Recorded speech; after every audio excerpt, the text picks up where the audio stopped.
Clément Seller, vous êtes luxembourgeois et il n'y a pas beaucoup de pilotes professionnels luxembourgeois que je sache. Il y en a peu, en effet. C'est vrai qu'on n'est pas beaucoup. C'est un petit pays, donc forcément, ça aide au fait qu'on soit pas nombreux dans le sport automobile.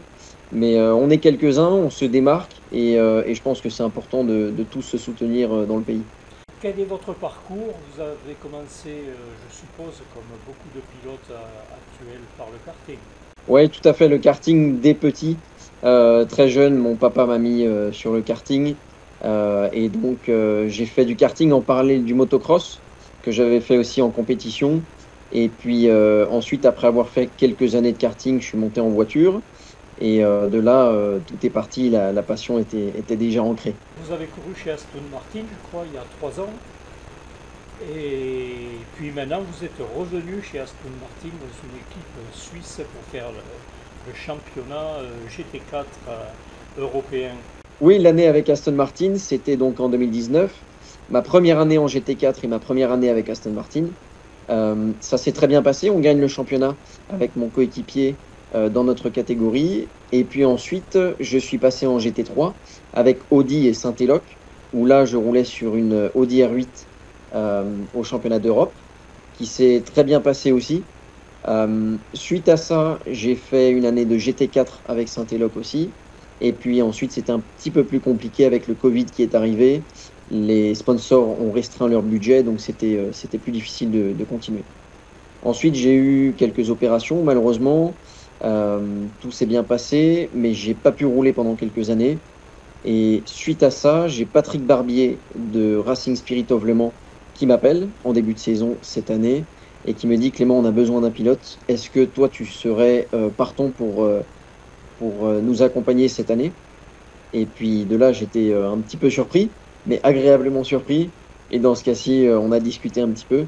Et puis c'est parti, on se lance dans la saison. Ce call, c'était 3 jours avant la première course. Et sans préparation, voilà, je pense qu'on est bien rentré dans le bain dès la première course. Maintenant, il y a encore du travail à faire pour les prochaines. L'opportunité s'est présentée et donc vous revenez en GT4 dans le team suisse. Par contre, vous avez fait une bonne prestation puisque avec votre coéquipier, vous avez fait 9e au Paul Ricard et ensuite 7e à Zandvoort. Donc vous avez de gros espoirs pour Spa. Oui, on a nos espoirs pour Spa. C'est vrai qu'au début de saison, on a bien commencé. Il y a encore beaucoup de travail, évidemment. Mais je pense que pour Spa, c'est un circuit qui est assez long. On aura nos chances avec l'Aston Martin et la BOP qui sera potentiellement de notre côté. Donc en espérant qu'on fasse un très très bon résultat à Spa, qui est un circuit que je connais bien aussi et que j'apprécie. Votre coéquipier, c'est Baudouin de Tout. Baudouin de Tout, oui, c'est un luxembourgeois français. Et donc je ne le connaissais pas avant la saison et on s'est rencontrés au Paul Ricard la première course. Très gentil, très rapide, régulier. Il ramène la voiture à toutes les courses, donc ça c'est très important aussi. Pour marquer des points, il faut absolument ramener la voiture. Il a une intelligence de course dont beaucoup peuvent en prendre de la graine, je pense. Donc ça, c'est une très bonne chose. Il est assez équilibré comme pilote et je suis très content d'être avec lui cette année. Vous êtes aussi franco-luxembourgeois. Tout à fait. Voilà. De mère française et de père luxembourgeois. Il reste 3 courses, donc Spa, Misano et le Nürburgring. Et il en reste 4 avec Barcelone. Oui. Vous êtes combien au championnat là? Actuellement, on est 10e au championnat. Dans la catégorie, j'ai pas le chiffre exact, on est 43 voitures au total. Et dans notre catégorie, on doit être un peu plus de 20 voitures, il me semble. Je vise mieux, évidemment. On vise mieux avec Baudouin et l'équipe.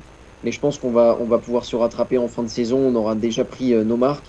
Et puis on va améliorer notre classement. Ouais. Cette année, j'ai la chance de faire partie pour la 2e année de l'académie Aston Martin.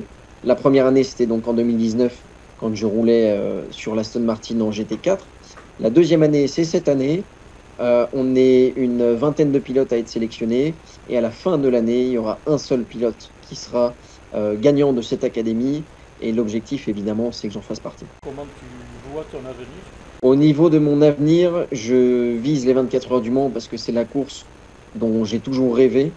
Depuis petit, j'ai toujours regardé cette course, ça me passionne, c'est vraiment la définition du sport automobile d'endurance. Et l'objectif, c'est vraiment de finir au Mans avec une belle équipe, une belle marque et potentiellement d'aller gagner. Je crois que tu es professionnel dans l'automobile à Göttingen. Oui, alors c'est à Windhoek. Ah d'accord. C'est à Windhoek, c'est à côté, c'est pas loin. Mais Göttingen, c'est là où j'habite. Et Windhoek, c'est à 5 minutes, c'est là où j'ai mon local. Ouais. En parallèle au sport automobile, j'ai monté une boîte avec 2 amis qui s'appelle Automotive Luxembourg. Et donc, on vend des véhicules de luxe au Luxembourg et dans les pays d'Europe. Donc, dans ce cas-ci, ça me permet d'avoir une stabilité et surtout de pouvoir travailler quand il n'y a pas de course. Retired yesterday as well, got involved in an accident of Greg Gilbert, Stefano D'Asta. A great GT4 European Series race 2 began with Audi side by side at turn 1, and it was Paul Petit in the green Audi that took over the race lead going around the outside. Is Spa.